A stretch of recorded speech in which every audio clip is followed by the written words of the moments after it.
সময় যদি আপনি না দিয়ে বলেন যে না তাড়াতাড়ি দেন, তাড়াতাড়ি দিয়ে ধরবো কি? বাচ্চাকে আমি নিয়ে আসবো মেলা সিলেট করে বাইরে থেকে, আমার সংসার করা লাগবে না? সংসার হবে 10 মাস 10 দিন যাবে, এরপরে কারো নাতি, কারো ছেলে, কারো ভাতিজা সব পাওয়া যাবে। কথা বলেন ঠিক কিনা? সুতরাং এর সময় ওটা পাল্টা না করি, আমরা যারা দায়িত্বে আছেন আপনাদের সম্মানজনক সময় দিচ্ছি, সংস্কার করেন। বৈষম্য বিরোধী ছাত্র আন্দোলন 9 দফার ভেতরে এটা একটা দাবি যে আমরা সংস্কার চাই। আমার ওই বিচারপতির যেমন হাত খোলা, এখন মন মতো বিচার করা যাচ্ছে, এদেশে যেন সবাই হাত খোলা অবস্থায় থাকে, সব সংস্কার করে দেন।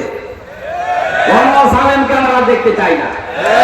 আমি বললাম না মাওলানা মামুনুল হকের কথা, যে জালেমদের তালিকা করে করে টাঙিয়ে দেন, কিয়ামতের আগে যেন প্রবেশ করতে না পারে।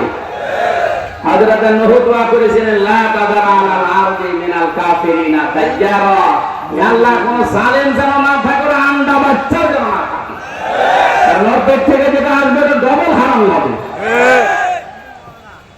আমরা আশা করছি যারা আছেন খুব তাড়াতাড়ি করেন, সকাল আসতে আসতে যেন শুনি যে 35% এখনো বাকি আছে জালেমরা, এদের কারণে তো আজকে বাইতুল মুকাররমে মারামারি হয়েছে। কোন জালেম যদি না থাকে